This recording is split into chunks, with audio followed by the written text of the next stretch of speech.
Thank you very much, Mr. Chairman. I apologize for being late, and we'll just ask a few questions. First, by way of introduction, Terrence McCarthy, Defender Emeritus of the Federal Defender Program for the Northern District of Illinois, has been a close friend for many years, and he's written me a lengthy letter about the impact of sequestration on his program, where a third of their 40 attorneys are going to be furloughed in some form and unable to be part of this process. And he asked me to come to this hearing, and it's particularly because of his letter that I wanted to make a point of coming even at the end of it.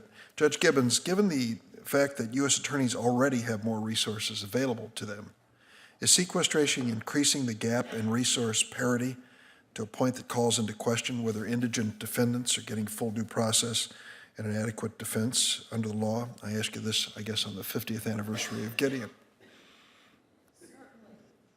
Certainly, we are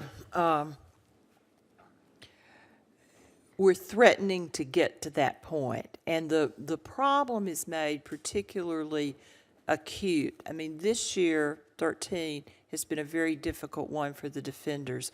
When you use figures like the 1/3, they're having to plan based on the possibility, perhaps some would say even the probability, of flat funding or even declining funding for 14.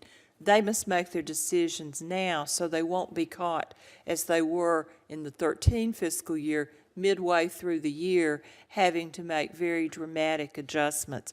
So look, I think when you get to the point when you have a very small staff, as these offices do, where you have attorneys who are a big chunk of the staff, when there are not too many alternative ways for an attorney to do his or her work. I mean, you have to prepare the case, you have to talk to the client, you have to go to court. I don't know of any other options. I don't know of too many courts that have said attendance is optional.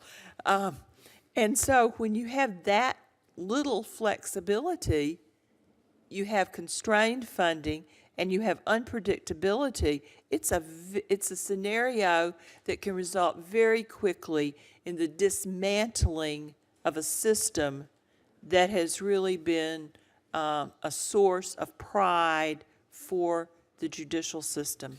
So, Mr. Nachmanoff, let me ask you, should the defenders' budgets be calibrated to the Department of Justice budget?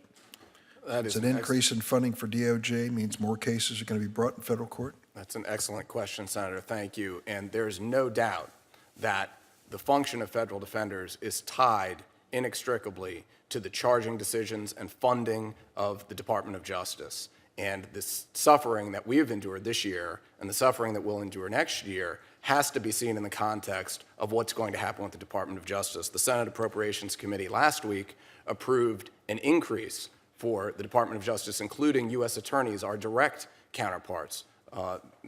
The approval was for a $2 billion budget, $79 million increase, and the statement was for the purpose of bringing in more cases. And so we can expect that the Department of Justice will bring more cases. And in a place like the Northern District of Illinois, and I am humbled to be associated in any way with Mr. McCarthy, who is a giant and a legend of the Federal Defender Program, and this is an office that goes back to 1965.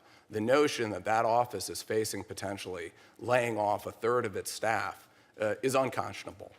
And it is directly tied to what will happen in the U.S. Attorney's Office in the Northern District of Illinois, where they have 152 federal prosecutors to 19 federal defenders. If Carol Brooke is required to lay off staff, that ratio will be even more out of whack. It will be more imbalanced. And we have to ask ourselves, can we have a fair system of justice? It may well be that thinking about the appropriations for the Department of Justice in the context of what the Defender Services Accounts needs would be a very wise thing to do. And it obviously can lead to justice delayed and justice denied, as I see it, in terms of trying to sync up the investment in prosecution resources while we diminish the investment in defender resources. I might just add parenthetically, I had breakfast on Saturday morning with the chairman of the Legal Services Corporation, John Levy. 2 million indigent civil defendants appeared in court in the state of New York last year seeking an attorney, and there was no one. They went unrepresented. Now, I know it's a different standard with Gideon and the like, but it calls into question many things. First, our budgeting, and second, I really believe it's a call to arms for the profession to step up in a lot of areas here, particularly on the legal services side, but even in our conversation. I'd like to ask, if I can, Judge Gibbons, we've got a special challenge in Chicago. Violent crime is on the rise, and I've talked about some legislation to deal with gun tracing and things like that. I'm concerned, as I review your testimony, that sequestration is forcing reductions in staff and resources in federal pretrial services and also probation offices. Am I right to be concerned that these reductions may lead to potentially violent individuals walking the streets of my city of Chicago without adequate supervision? You're quite right to be concerned. You know, the term probation officer sounds kind of harmless, but these are law enforcement officers who have come to supervise increasingly dangerous criminal defendants over the years. There are various methodologies for assessing risk factors, and they continue to rise dramatically.